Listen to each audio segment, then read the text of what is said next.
अपन अपनी क्लास को स्टार्ट करते हैं। और क्लास के अंदर कल तुम लोग लास्ट में अपन ग्रंथियों पे चल रहे थे, और ग्रंथियों के अंदर लास्ट में अपन चल रहे थे अग्नाशय ग्रंथि पे।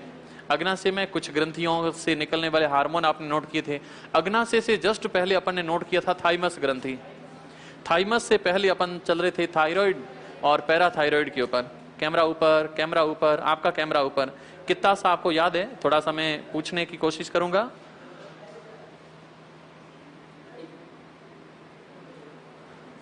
शाम को 4 बजे है, शाम को 4 बजे का टाइमिंग है। मैं आप लोगों को बता देता हूँ। टाइम नहीं बताया सर ने? कोई नहीं, मैं बता देता हूँ। संकल्प क्लास कल 5 तारीख को 4:30 बजे ये प्रोग्राम रखा गया है। 4:30 बजे, जिसमें आप सभी लोग सादर आमंत्रित हैं। एक होता आमंत्रण, दूसरा निमंत्रण, तो तुम लोग उसी हिसाब से जाना, है ना। तो आमंत्रित हो, निमंत्रित नहीं हो। What is difference between two word? जानते हो? ओके, तो उसी हिसाब से जाए। हाँ, कितने बजे? 4 बजे। लो, अपन अपने टॉपिक पे आते हैं। आपने जो थायराइड ग्रंथि नोट की थी, उस थायराइड ग्रंथि में एक हार्मोन था थायरोक्सिन।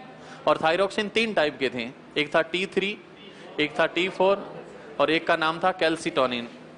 इस जो थायराइड ग्रंथि है, इसमें आपने नोट किया था कि मेढक की जो लार्वा अवस्था होती है, जिसको अपन कहते हैं टेडपोल, उस टेडपोल से अगर थायराइड को हटा दे तो उसका कायांतरण नहीं होगा, मतलब वो वयस्क में रूपांतरित नहीं हो पाता है। एक साथ ही आपने चीज नोट की थी कि शरीर के अंदर संचित भोजन होता है ग्लाइकोजन में, और उस ग्लाइकोजन को तोड़ करके शरीर को बेसिक मेटाबॉलिज्म रिएक्शन BMR में ऊर्जा देने का काम करता है। कमी से भी रोग होते थे, अधिकता से भी रोग होते थे। अधिकता में आपने नाम नोट किया था, जिसके अंदर एक नाम था प्लूमर, एक का नाम था ग्रूव, एक का नाम था गया, अरे थोड़ा सा नाम बड़ा था जिसको आपने लिखा था,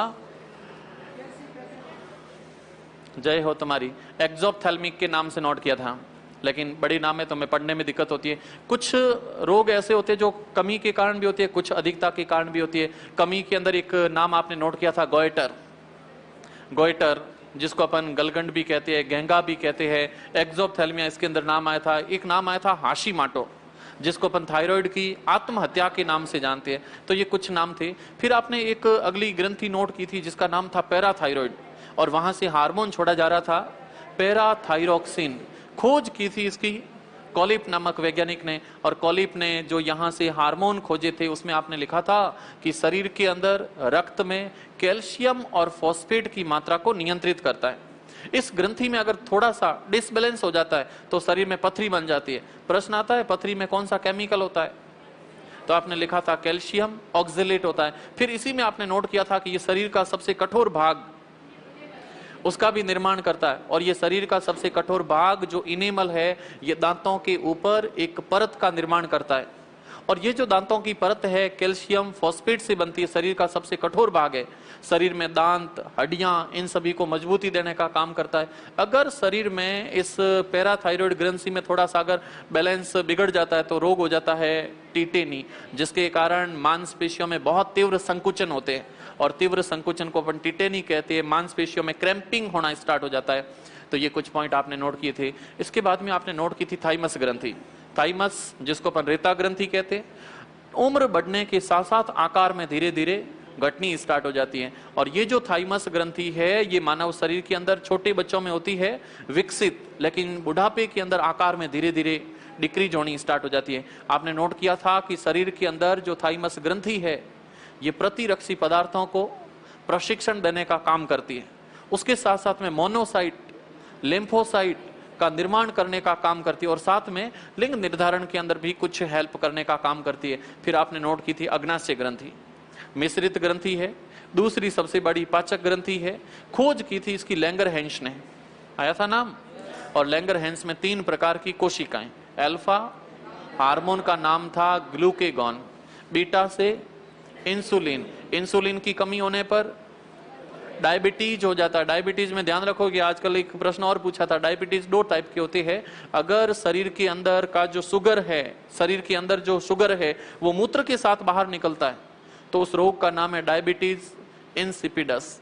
और एक खून में अगर शुगर का लेवल बढ़ जाता है तो उसका नाम है डायबिटीज मेलिटस। ये दो डायबिटीज के अलग टाइप है, यूरिन के अलग अलग नाम है और खून के अंदर अलग नाम है। एक डायबिटीज इंसिपिडस है और एक का नाम डायबिटीज मेलिटस है। इस टाइप से दो नाम यहाँ पे रहते हैं। फिर आपने नोट किया था कि जो डेल्टा या फिर गामा कोशिका है वहां से हार्मोन छोड़ा जाता है सोमेटोस्टेटिन, और ये भोजन के स्वांगीकरण का काम करता है।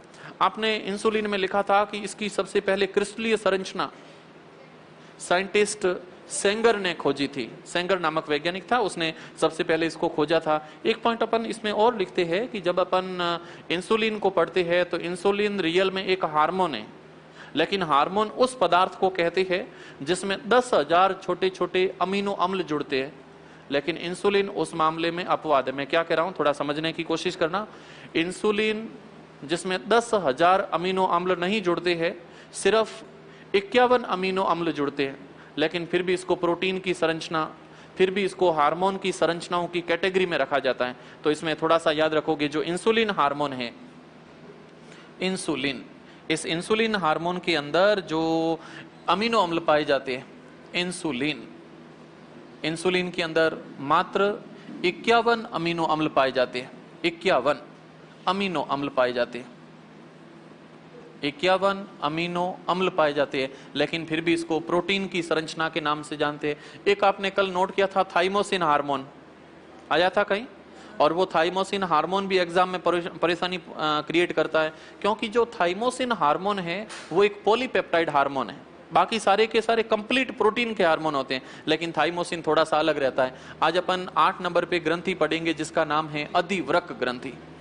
थोड़ा सा क्लास में रहना, हर चीज पे मास्टरी तुम्हारी होती जाए साथ में, है ना। वो IIT वाला दिमाग तो नहीं ला सकते, पॉसिबल ही नहीं है, पॉसिबल नहीं है, वो अवस्थाएं गई। एड्रिनल ग्रंथि, इस एड्रिनल ग्रंथि के 2-3 अलग नाम पूछे जाते हैं जो पुरानी किताबों में नहीं थे, अभी नाम आया। एक इसका नाम दिया जाता है सुप्रा रीनल ग्रंथि, सुप्रा रीनल ग्रंथि के नाम से जानते हैं। इस अधिवृक्क ग्रंथि को एक नाम देते हैं एड्रिनल ग्रंथि, एड्रिनल ग्रंथि कहते हैं। इस ग्रंथि को मानव शरीर के अंदर विजडम ग्लैंड के नाम से जानते हैं। विजडम, विजडम का मतलब बुद्धिमानी, तो बुद्धिमानी के नाम से भी जानते हैं। इस ग्रंथि को मानव शरीर में आपातकालीन ग्रंथि भी कहते हैं।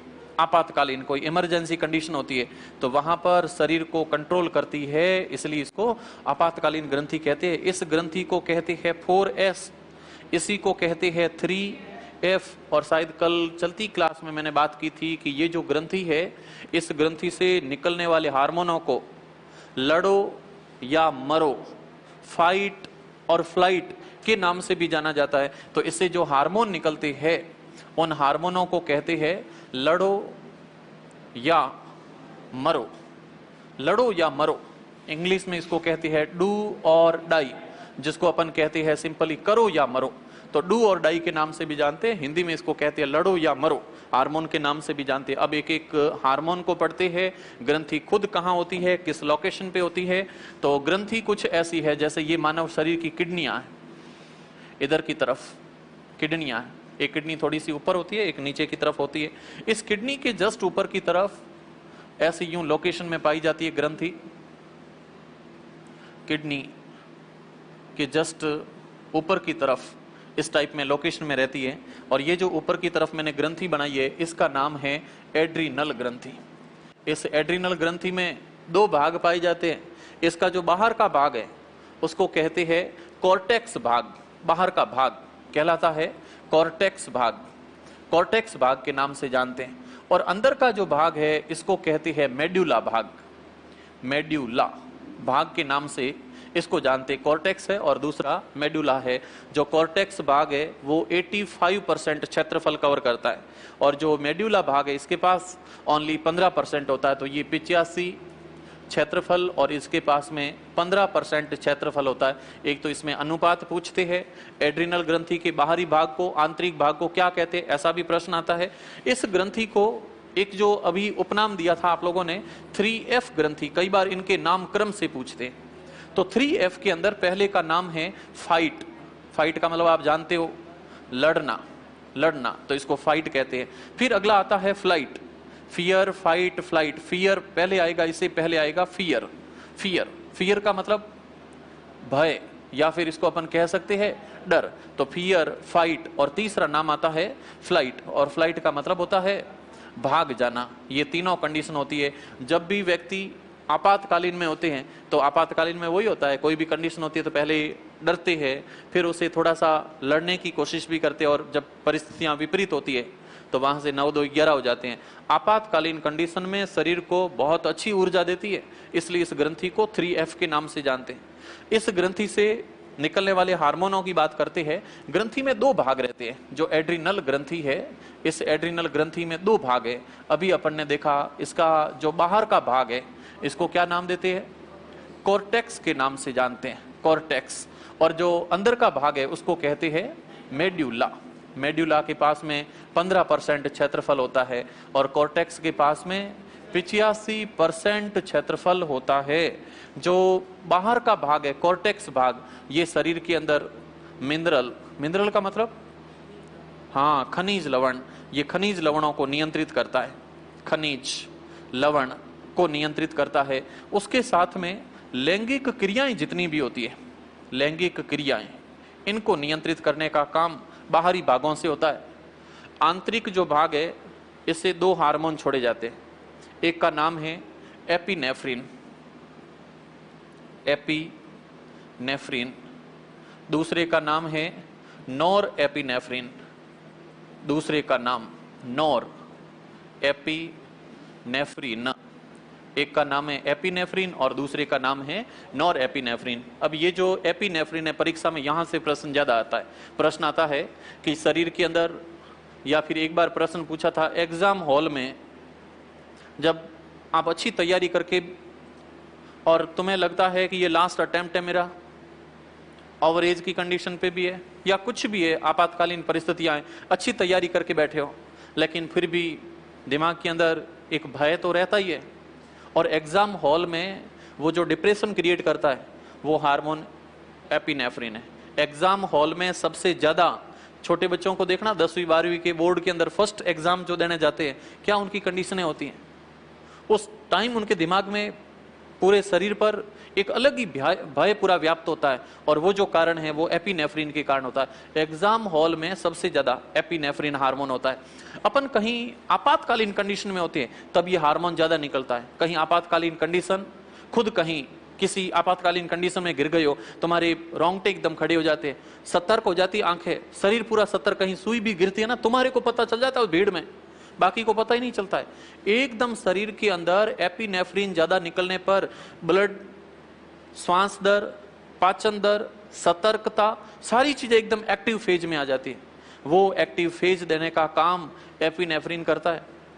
कई बार तुम लोग तेज स्पीड मोटरसाइकिल निकालते हो, मेन सड़क पे हो, साइड में कोई आता है और जैसे ही तुम जा रहे हो साइड में आते ही तुम उसको देखते हो, तुम लोग ब्रेक देने की कंडीशन, वो वहीं रुका हुआ है, नहीं आ रहा, क्रॉस नहीं कर रहा, लेकिन एकदम तुम्हें यहाँ पे एकदम ऐसा अटैक टाइप लगता है, अटैक टाइप लगता है, कारण एपिनेफ्रिन हार्मोन निकलता है। जब भी आपातकालीन कंडीशन होती है तो उस समय शरीर को एक्स्ट्रा स्टेबिलिटी, उस परिस्थिति से लड़ने की जो एनर्जी है वो देने का काम करता है। जब इसकी कंसंट्रेशन, इसकी मात्रा ब्लड में ज्यादा होती है तो सतर्कता बढ़ाने का काम करती है। लेकिन तुम लोग उस परिस्थिति से, कहीं लड़ाई हुई, एक्सीडेंट हुआ जिसमें मेन कैरेक्टर आपका था, लोगों ने कुछ भी किया, वहां से तुम लोग निपट करके घर आए, आधे घंटे बाद तुम्हारा ब्लड प्रेशर डाउन होता है, श्वास दर धीरे धीरे धीमी होती है, शरीर सतर्क से वापस विश्राम अवस्था में आता है। शरीर के अंदर विश्राम अवस्था लाने का काम नॉर एपिनेफ्रिन करता है। एपिनेफ्रिन विपरीत कंडीशन के अंदर एनर्जी देने का काम करता है। इस एपिनेफ्रिन को कार्टिसोन भी कहते हैं। क्या बोला मैंने अभी? कार्टिसोन। कई बार भोपे होते ना, कई बार बढ़ाते, एक कौम थे 21 बार करया, एक कौम थे 11 बार करया। कोई काम अपन लगातार रूटीन में करते हैं तो शरीर में एक नई हैबिट का क्रिएशन होता है, एक नई आदत क्रिएट होती है। तो आदत जब क्रिएट होती है तो उसको कहते हैं कार्टिसोन। तो इसी से हार्मोन निकलता है, या एपिनेफ्रिन को कार्टिसोन भी कहते हैं। और कार्टिसोन जो हार्मोन है वो शरीर के अंदर नई हैबिट को डेवलप करता है। तुम लोग लाइब्रेरी रेगुलर जाते हो, कोचिंग रेगुलर आते हो, रीडिंग का काम रेगुलर करते हो, वो जो धीरे धीरे एक आदत नई क्रिएट हो रही है, पुरानी आदतें जो छूट रही है, कारण यही ग्रंथि है। हार्मोन छोड़ती है कॉर्टिसोन और नई आदत के लिए रेस्पॉन्सिबल होता है। तो इसको अपन आदत हार्मोन भी कहते हैं, इसको आपातकालीन हार्मोन के नाम से भी जानते हैं, और वो विश्राम अवस्था में लाने का काम करता है। अब रोगों की बात करते हैं। इस एड्रिनल ग्रंथि में एक सबसे ज्यादा पूछे जाने वाले रोग का नाम है एडिशन। याद रह जाएगा, एडिशन। एक बार रोग आया था कि एडिशन रोग किस ग्रंथि से संबंधित है, तो उस ग्रंथि का नाम है एड्रिनल। एक आपने समाज में कुछ ऐसे लोगों को देखा होगा जो भगवान ने उनको रूप तो दिया पुरुष का, शरीर की बनावट पुरुष की होती है, लैंगिक अंग पुरुष के होते हैं, लेकिन अंदर लक्षण महिलाओं वाले होते हैं। लंबे बाल रखते हैं, लेडीज की आवाज रहती है, नाखून दिन भर, मेहंदी दिन भर सजी हुई रहती है। ये जो पुरुष के अंदर नर के लक्षण हैं, मतलब बाहर से स्ट्रक्चर नर का है, लेकिन अंदर पूरा का पूरा हार्मोन टेस्टोस्टेरोन निकलता ही नहीं है, एस्ट्रोजन निकलना स्टार्ट होता है, अंदर मादाओं के लक्षण निकलने स्टार्ट होते हैं। खूब सारे ऐसे लोग होते हैं जो आपने देखा होगा डांसर पार्टियों में जाते हैं, समझ आप गए होंगे। तो ये जो रोग है वो जन्मजात नहीं है, धीरे धीरे चेंजमेंट हो जाता है, और उस रोग का नाम है गायनेकोमेस्टिया। परीक्षा में इन दोनों के नाम पूछे गए। जब पुरुष के अंदर महिला के लक्षण आ जाते हैं तो उस रोग का नाम देते हैं एड्रिनल विरलिज्म, और दूसरे का नाम है गायनेकोमेस्टिया। गायनेकोमेस्टिया। इस गायनेकोमेस्टिया, छोटे से शब्द है, बार बार पढ़ोगे तो याद रह जाएगा। गायनेकोमेस्टिया में होगा कौन? पुरुष। लक्षण किसके आ जाएंगे?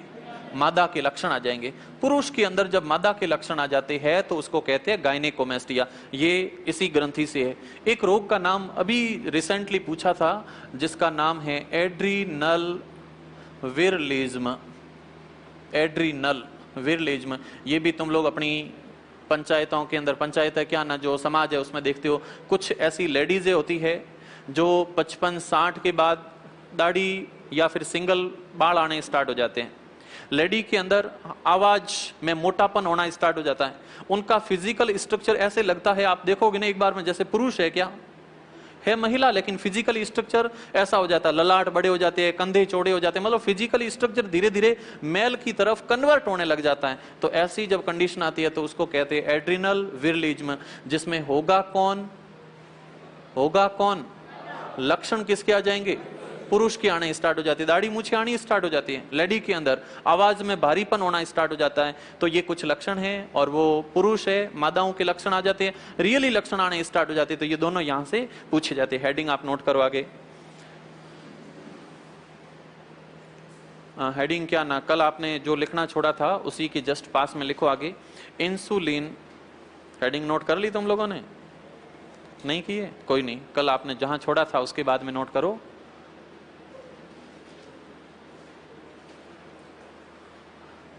लिखो आगे, इंसुलिन के आगे नोट करो, यह 51 अमीनो अम्लों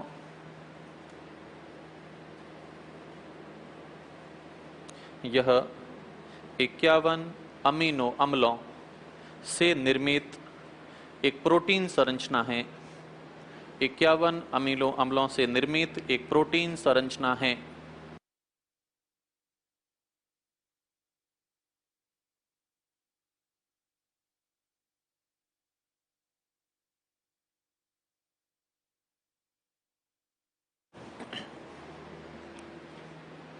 सर क्या लिखा है आपने? ये पॉइंट पूछा जाता है, प्रश्न आता है इंसुलिन में कितने अमीनो अम्ल पाए जाते हैं? कितने पाए जाते हैं? 51। दिखने में दिक्कत हो रही है? 51 अमीनो अम्ल पाए जाते हैं। 51 अमीनो अम्ल कर लिया नोट? 51 अमीनो अम्ल पाए जाते हैं। नेक्स्ट आप नोट करो इसके अंदर, अगली नेक्स्ट हेडिंग, अधिवृक्क ग्रंथि। अधिवृक्क ग्रंथि, कोष्टक में लिखोगे सुप्रा रीनल ग्रंथि। अधिवृक्क ग्रंथि, सुप्रा रीनल ग्रंथि, सुप्रा रीनल ग्रंथि।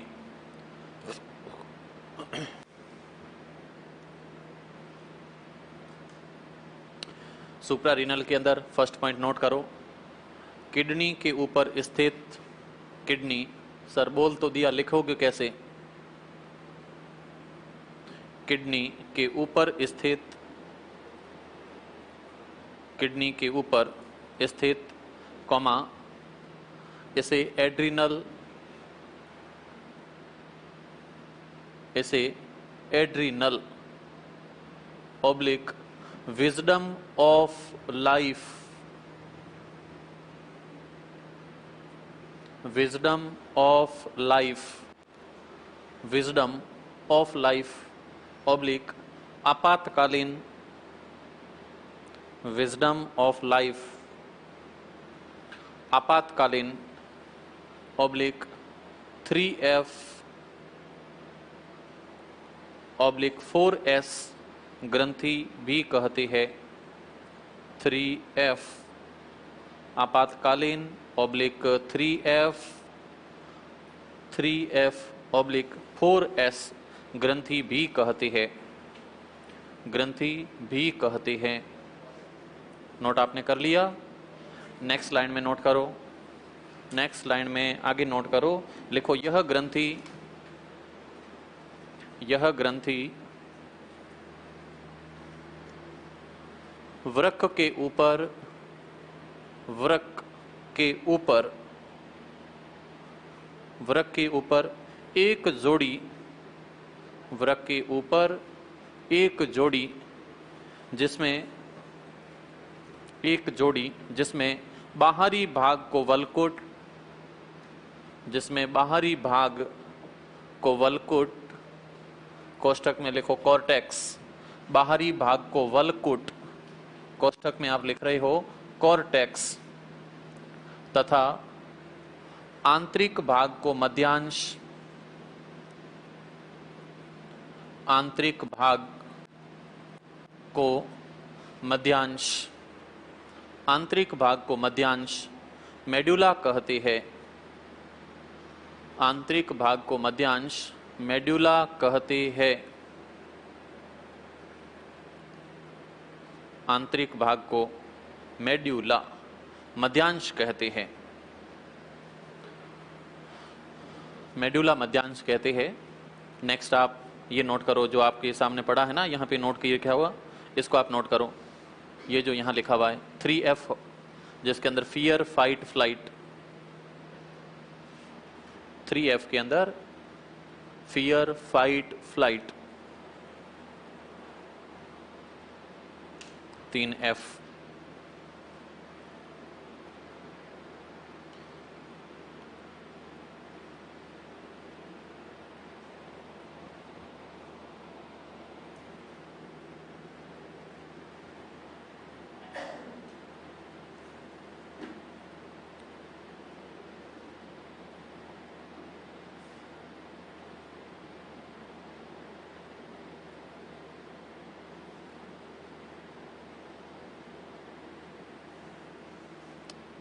नोट आपने कर लिया है।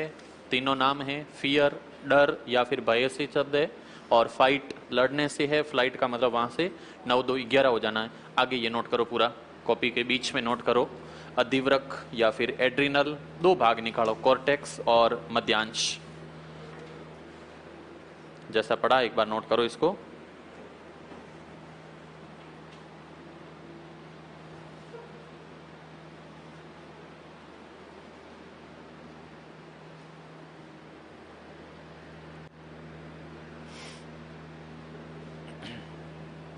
कल आपने कोशिका का नाम सुना था, लिम्फोसाइट, लिम्फोसाइट, मोनोसाइट।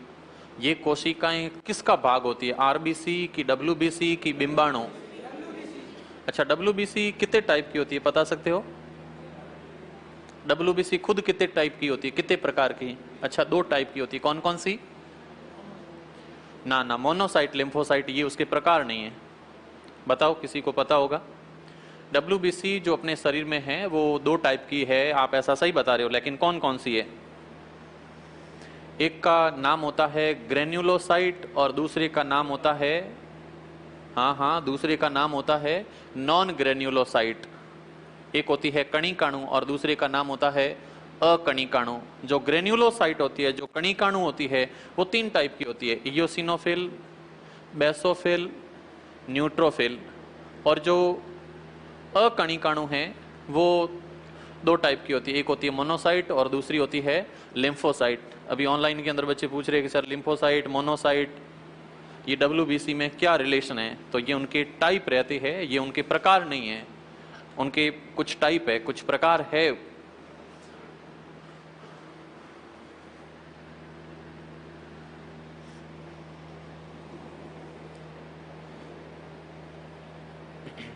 आपने कुछ यहां से इनसे होने वाली क्रिया और निकलने वाले हार्मोनों का आपने नाम लिखा है।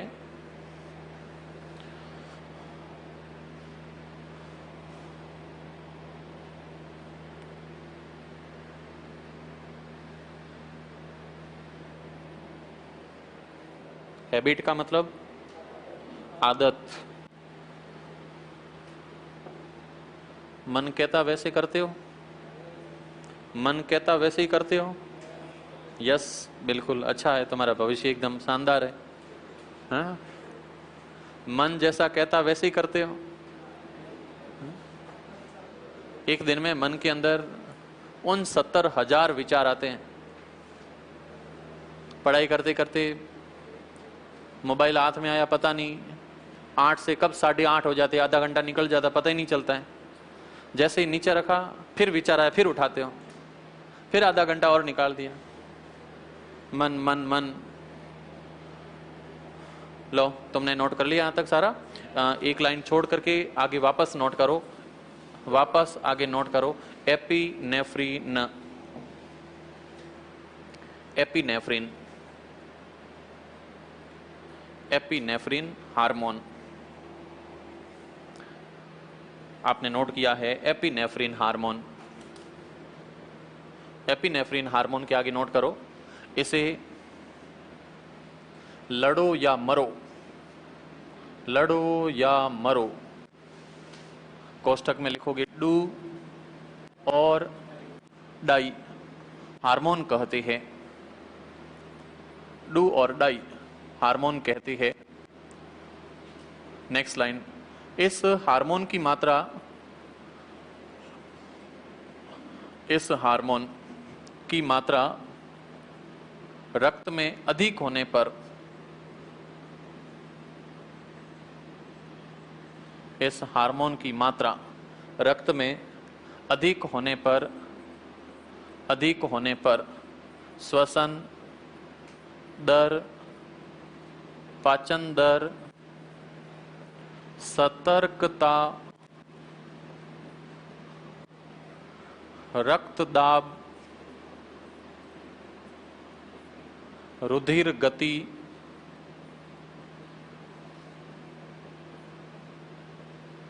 बढ़ जाते हैं। रुधिर की गतियां बढ़ जाती है।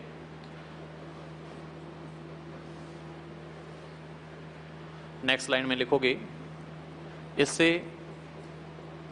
इससे कार्टिसोन, इससे कार्टिसोन निर्मित होकर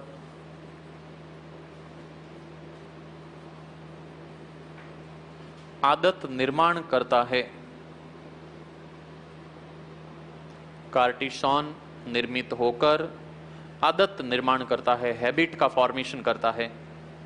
कार्टिसोन निर्मित होकर आदत निर्माण करता है, आदत निर्माण करता है। आपने जो वर्गीकरण लिखा है उस वर्गीकरण में पूरा जो क्लासिफाई किया था, हटा दूं मैं इसको? ये आपने सब नोट कर लिया है। इधर की तरफ रुधिर दाब है, चाहे पाचन दर है, श्वसन दर है, सतर्कता है, अलर्टनेस है, ब्लड का प्रेशर है, ब्लड की मोशन है, ये सब स्पीड बढ़ा देते हैं। ये जो आपने नोट किया है, इस नोट के अंदर देखो, यहाँ आपने नोट किया है नोर एपिनेफ्रिन।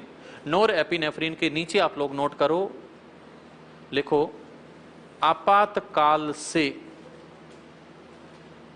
आपातकाल से विश्राम अवस्था, आपातकाल से विश्राम अवस्था प्रदान करता है। आपातकाल से विश्राम अवस्था प्रदान करता है, शरीर को एक रेस्ट फेज देता है। जो शरीर बहुत ज़्यादा अग्रेसिव कंडीशन में होता है तो वहाँ से वापस बॉडी की सारी रिएक्शन को नॉर्मल करने का काम ये नॉर एपिनेफ्रिन करता है। आपने लिखा आपातकाल से विश्राम अवस्था प्रदान करता है, नोट आपने कर लिया। नेक्स्ट आप नोट करो संबंधित रोग, इससे संबंधित कौन कौन से रोग है। तो रोगों के अंदर एक तो रोग का नाम आज ही आपने पढ़ा था, किसी को अगर याद रहा हो, क्या नाम बोला था सर? एक नाम आपने बोला था एडिशन रोग, बोला था मैंने, एडिशन, एडिशन रोग इससे संबंधित है।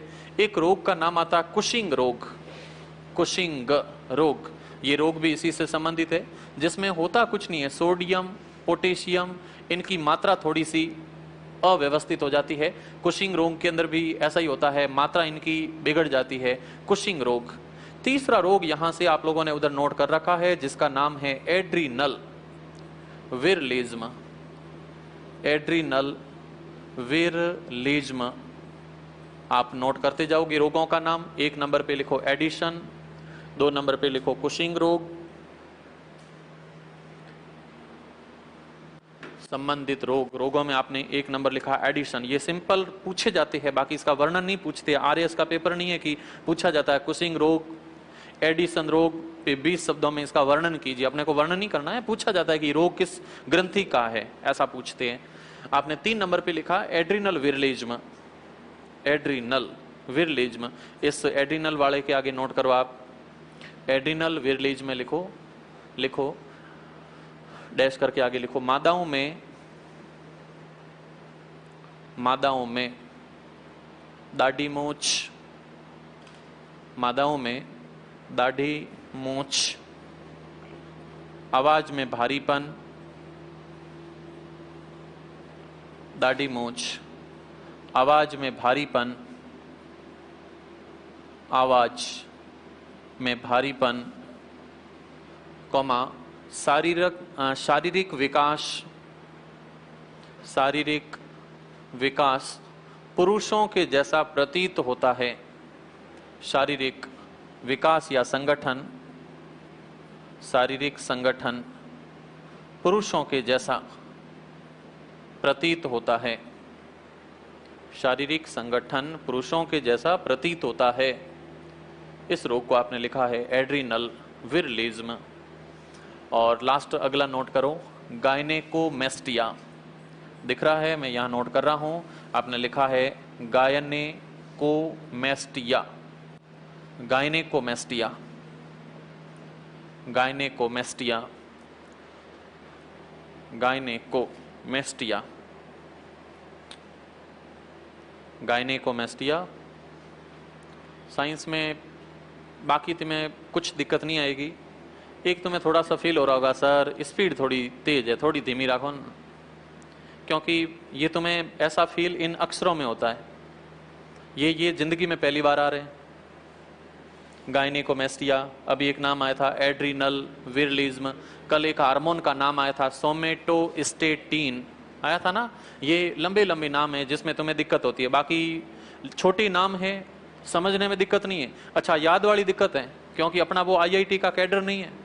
12th के अंदर अपन आईआईटी क्रैक करके और आईआईटी में चले जाए, जहां फाइनल ईयर में आते ही किसी ने बोल दिया कि थोड़ा आईएएस पढ़ ले और फर्स्ट में ही हो गया, तो वो शार्पनेस अपने पास में नहीं है ना, तो तुम्हें समझने में यादाश्त में दिक्कत होगी, एनी टाइम रहेगी दिक्कत। बार बार पढ़ोगे तो रहेगा, ऐसा नहीं है कि एक बार पढ़ लिया 1.5 साल तक वैसा ही पढ़ा है जैसा 1.5 साल पहले पढ़ा था, तो वो दिमाग में नहीं रहने वाला है, तो वो उसके लिए बार बार प्रैक्टिस करनी पड़ेगी। ये शब्द तुम्हें दिक्कत देते हैं, लिखो आगे गायनेकोमेस्टिया में लिखो पुरुषों में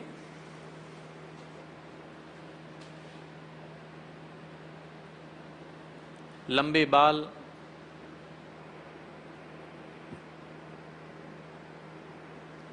स्तनों का विकास, लंबे बाल, स्तनों का विकास, आवाज में पतलापन,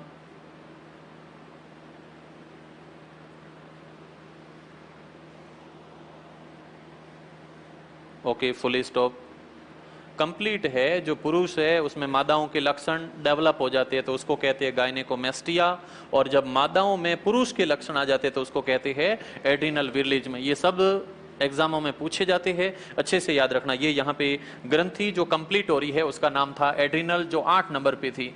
9 नंबर पे अगली ग्रंथि पाई जाती है वृषण। इंग्लिश में क्या कहते हैं इसको? मरने दो, कोई मतलब नहीं है, लेकिन परीक्षा में पूछा जाता है, कई बार टेस्ट टीज करके पूछते हैं, तो थोड़ा सा इसकी तरफ आप देखोगे। ये वृषण केवल नर में पाई जाते हैं, नर में पाई जाती है, तो वृषण को कहते हैं नर जनन ग्रंथि। वृषण इसको कहते हैं नर जनन ग्रंथि के नाम से जानते हैं, नर जनन ग्रंथि। कई बार प्रश्न आता है कि नर में जनन अंगों में पहला अंग कौन सा है, तो सबसे मेन जो भूमिका निभाता है नर के अंदर वो अंग रहता है वृषण, क्योंकि यहीं से नर में टेस्टोस्टेरोन हार्मोन का निर्माण भी होता है, नर में यहीं से शुक्राणुओं का निर्माण भी होता है, और ये अहम भूमिका रहती है जनन के लिए। जो मेन बेसमेंट तैयार करने का काम करते हैं वो हमेशा वृषण करता है। इस वृषण को नर जनन ग्रंथि कहते हैं। इस वृषण के अंदर छोटी कोशिका पाई जाती है जिसका नाम है अंतराली कोशिका, और इस अंतराली कोशिका से हार्मोन छोड़ा जाता है टेस्टोस्टेरोन। अभी रिसेंटली एक एग्जाम में पूछा था, प्रश्न था वृषण की संरचनात्मक इकाई क्या है, या वृषण में कौन सी कोशिका जहां से नर हार्मोन का निर्माण होता है, तो इसके अंदर पाई जाती है अंतराली कोशिका। अंतराली कोशिका, इस अंतराली कोशिका को दूसरा नाम देते हैं ICSH। ICSH जो है इसका नाम है इंटरस्टिशियल सेल स्टिमुलेटिंग हार्मोन, या इसको शॉर्ट में अपन ICSH कोशिका के नाम से भी जानते हैं। और ये जो कोशिका है इसी से नर हार्मोन बनता है, अंतराली कोशिका से बनता है नर हार्मोन, और नर हार्मोन का नाम क्या रहता है? टेस्टोस्टेरोन। टेस्टोस्टेरोन, और इस टेस्टोस्टेरोन का निर्माण करता है जो भाग, उसका नाम तो है वृषण, लेकिन वृषण में पाई जाती है अंतराली कोशिकाएं। अंतराली कोशिकाओं से नर हार्मोन वृषण का निर्माण होता है, नर हार्मोन टेस्टोस्टेरोन का निर्माण होता है। जो नर के अंदर वृषण ग्रंथि है, इस वृषण को देखोगे आप नर के अंदर तो वृषण की संरचना कुछ ऐसी रहती है, लेकिन इस वृषण के बाहर की तरफ जो आवरण रहता है ये हमेशा वृषण के टेम्परेचर को कंट्रोल करता है, और इस बाहर के आवरण को कहते हैं स्क्रोटम। एक बार पॉइंट ये पूछा गया, छोटी जो क्लासें होती है 9वीं 10वीं, उसमें प्रश्न आते हैं कि नर के वृषण शरीर से बाहर क्यों होते हैं? मादाओं के अंदर तो अंडा से अंदर होते हैं, काम दोनों का सेम है, अंडा से हो चाहे वृषण हो, लेकिन अंडा से तो अंदर होते हैं और ये वृषण बाहर होते हैं। कारण वृषण शरीर से बाहर इसलिए होते हैं क्योंकि वृषण के अंदर कौन बनते हैं? शरीर के अंदर का तापमान आपने कुछ दिन पहले पढ़ा है, वो होता है 37 डिग्री सेल्सियस, और इतने हाई टेम्परेचर पर शुक्राणुओं का निर्माण पॉसिबल नहीं है। बनेंगे मेल्ट हो जाएंगे वापस, मेल्ट मतलब हाँ पिघल जाते हैं, तो यहां पर शुक्राणु बनना पॉसिबल नहीं है। शरीर के अंदर का ताप ज्यादा है, बाहर का तापमान, वातावरण का तापमान बहुत कम है, 25, 26, 27 इसी पे रहता है। एटमॉस्फेयर का तापमान बहुत ज्यादा है, 42, 45 कितना भी रहता है, लेकिन एक एवरेज जो टेम्परेचर है वो कम है, शरीर के अंदर का तापमान ज्यादा है, इसलिए वृषण शरीर से बाहर पाए जाते हैं। प्रश्न आता है वृषण के तापमान को नियंत्रित कौन करता है? स्क्रोटम करता है। स्क्रोटम क्या है? तो वृषण के बाहर की तरफ पाया जाने वाला एक आवरण है। शरीर के अंदर थर्मोस्टेट के नाम से ताप नियंत्रित करने वाली जो ग्रंथि है उसमें पढ़ा था आपने हाइपोथैलेमस, लेकिन इस स्क्रोटम को सेकंड थर्मोस्टेट कहते हैं। पहला थर्मोस्टेट हाइपोथैलेमस और सेकंड थर्मोस्टेट स्क्रोटम है। ये स्क्रोटम वृषण का बाहरी आवरण है, वृषण के बाहर की तरफ पाया जाने वाला एक आवरण है, और इस स्क्रोटम को कहते हैं सेकंड थर्मोस्टेट। सेकंड थर्मोस्टेट के नाम से जानते हैं, और सब जानते हो कि इसके अंदर शुक्राणु के साथ साथ में पाई जाती है अंतराली कोशिका, और अंतराली कोशिकाओं से छोड़ा जाता है टेस्टोस्टेरोन हार्मोन। ये नर में निकलता, चाहे किसी भी प्रजाति का नर हो, सभी में टेस्टोस्टेरोन निकलता है। कई आपने ऐसे पशुओं में प्रक्रियाएं देखी होगी जिसमें वृषण को काट करके हटा देते हैं, खूब लोग होते हैं। आजकल तो बैलगाड़ी का इतना प्रचलन नहीं है, घोड़े में भी ये प्रक्रिया होती है, बैल में भी ये प्रक्रिया होती है। लोग वृषण को काट करके हटा देते हैं, और जब वृषण को काट के हटा देते हैं तो उन पशुओं के अंदर अंतराली कोशिकाएं हट जाती हैं, उनके अंदर टेस्टोस्टेरोन हार्मोन बनता ही नहीं है, फिर उस पशु की कंप्लीट जो एनर्जी है वो उस बैलगाड़ी के अंदर ही रहती है, वो बाहरी वातावरण से एकदम डिस्कनेक्ट हो जाता है, उसका पूरा का पूरा जो पोटेंशियल है वो उसी सिस्टम पे रहता है। शायद आप समझ रहे होंगे। इसलिए ये जो वृषण है काट करके हटा देते हैं। प्रश्न आता है वृषण को काट करके हटाने की प्रक्रिया क्या कहलाती है? तो इस प्रक्रिया को नाम देते हैं आर्कीडेक्टोमी। क्या नाम देते हैं? आर्कीडेक्टोमी। वृषण को जब काट करके हटा देते हैं तो इस प्रक्रिया को कहते हैं आर्कीडेक्टोमी। आर्कीडेक्टोमी के नाम से जानते हैं। खूब होते हैं लोग, जो पशु है इसमें ज्यादातर मुर्गे में यह प्रक्रिया होती है। मुर्गे के अंदर सेक्सुअल स्टिमुलेशन काफी हाई होता है, तो उसके वृषण काट करके हटा दो, टेस्टोस्टेरोन बनेगा नहीं तो उसका भार बढ़ता है। भार बढ़ता है तो जो उसका पालन पोषण कर रहा है उसको अच्छी कॉस्ट मिल जाती है, इसलिए वो मुर्गों का भार बढ़ाती है। घोड़ों में ये प्रक्रिया होती है। रेसलिंग वाले जो घोड़े होते हैं भाई साहब, वो पूरा पोटेंशियल अपनी बॉडी पे खर्च करते हैं, साइड की चीजों पे डिस्कनेक्शन है, कुछ भी नहीं है, क्योंकि उसके वृषण काट देते हैं। और वृषण काट देते हैं फिर वो रेसलिंग में घोड़े फर्स्ट आते हैं, तो वहां पर प्रक्रिया की जाती है। बैल में जब प्रक्रिया होती है, घोड़े में प्रक्रिया होती है, मुर्गे में यह प्रक्रिया होती है, तो वृषण काटने की प्रक्रिया को तो कहते हैं आर्कीडेक्टोमी। लेकिन जो प्रक्रिया होती है उनके कुछ विशेष नाम पूछे जाते हैं। जब वृषण काटने की प्रक्रिया घोड़े में होती है तो घोड़े में इस प्रक्रिया को कहते हैं गेल्डिंग। गेल्डिंग। और यही प्रक्रिया जब बैल में होती है तो इस प्रक्रिया को कहते हैं स्टीयर। और यही प्रक्रिया जब मुर्गे में होती है, मुर्गा, तो इस प्रक्रिया को कहते हैं कैपोन्स के नाम से जानते हैं। कैपोन्स के नाम से जानते हैं। एक प्रक्रिया होती है और होती है कि नर के अंदर जो शीशन होता है उसके आगे का जो फोर पार्ट है उसमें स्किन को काटते हैं, उस प्रक्रिया को कहते हैं सरकमसिकम। कुछ विशेष समाज के अंदर ये प्रक्रिया की जाती है, ये संक्रमण नहीं फैले आफ्टर सेक्सुअल प्रोसेस में, इसलिए उसको काटते हैं और उस प्रक्रिया को कहते हैं सरकमसिकम। पूछे जाते हैं एग्जाम के अंदर, उस प्रक्रिया को सरकमसिकम के नाम से जानते हैं। आफ्टर सेक्सुअल प्रोसेस कोई किसी टाइप का इन्फेक्शन रिलीज नहीं हो, उसको ब्रेंड आउट करने के लिए वो प्रक्रिया होती है, उस प्रक्रिया को कहते हैं सरकमसिकम। हेडिंग आप नोट करो, वृषण।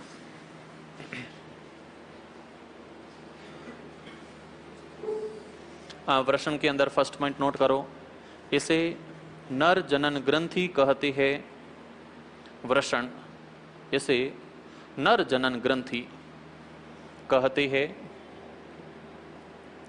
नर जनन ग्रंथि कहते हैं। अगला पॉइंट लिखो, इसकी अंतराली कोशिकाओं द्वारा, अंतराली कोशिकाओं, अंतराली कोशिकाओं, कोष्टक में लिखना ICSH, ICSH, अंतराली कोशिकाओं ICSH द्वारा नर हार्मोन, ICSH द्वारा नर हार्मोन टेस्टोस्टेरोन का निर्माण होता है। नर हार्मोन टेस्टोस्टेरोन का निर्माण होता है। नर हार्मोन टेस्टोस्टेरोन का निर्माण होता है। टेस्टोस्टेरोन का निर्माण होता है। नेक्स्ट लाइन में नोट करो, वृषण का बाहरी आवरण, वृषण का बाहरी आवरण स्क्रोटम,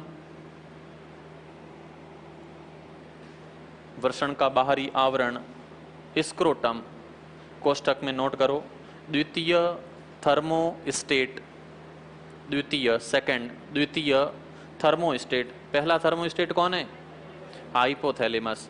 आपने लिखा है द्वितीय थर्मोस्टेट, वृषण का बाहरी आवरण स्क्रोटम, द्वितीय थर्मोस्टेट। थर्मोस्टेट शुक्राणु निर्माण के लिए, शुक्राणु निर्माण के लिए तापमान नियंत्रित करता है। शुक्राणु निर्माण के लिए तापमान नियंत्रित करता है, तापमान नियंत्रित करता है। इसलिए वृषण,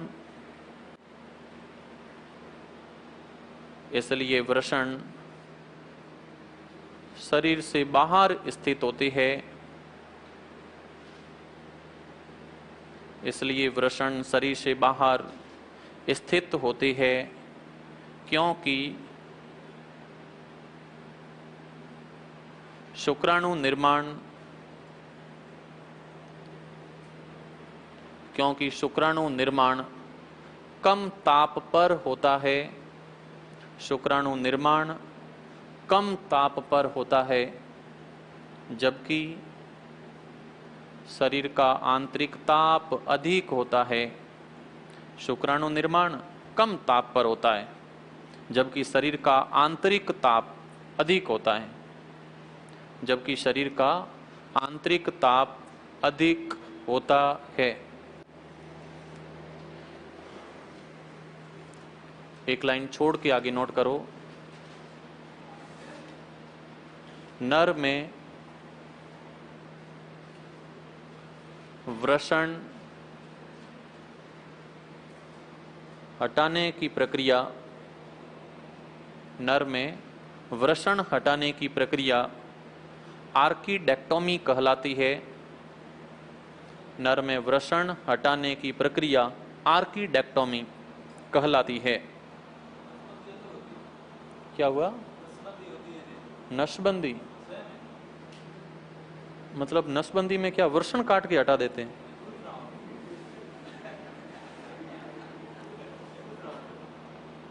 नहीं, इतना तो अपने को भी नॉलेज होना चाहिए कि ऑपरेशन करते हैं तो क्या वृषण हटाते हैं?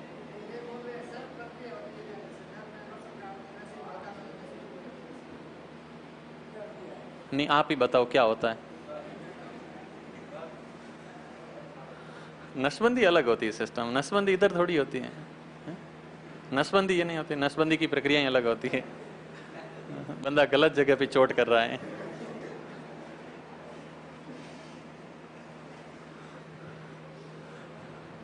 नसबंदी होती है, उसका कल अपन पढ़ेंगे नर जनन तंत्र।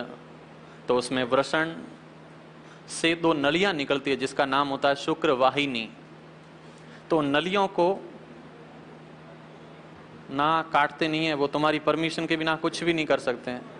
तुमसे परमिशन ली जाती है कि परमानेंट कर दे कि टेम्परेरी करे। होते है ऐसा, खूब सारा प्रोसेस होता है। एक बच्चा पैदा हो गया और जो शुक्र वाहिनी है उसको आपने राउंडिंग दिलवा दी। अब कितना ही इंटरकोर्स हो, आगे सेकंड गर्भ धारण नहीं होगा। फिर उस शुक्र वाहिनी को खुलवा दो, इंटरकोर्स वापस स्टार्ट हो जाते हैं। तो वो एक टेम्परेरी प्रोसेस होता है, परमानेंट भी होते हैं। तो नसबंदी की प्रक्रियाएं अलग जगह पे होती हैं। तुम बेचारे पुरुषों में वृषण कटवा रहे हैं। ये थोड़ा सा अलग, वैसे नहीं होता है। अब समझ गए? Thank you.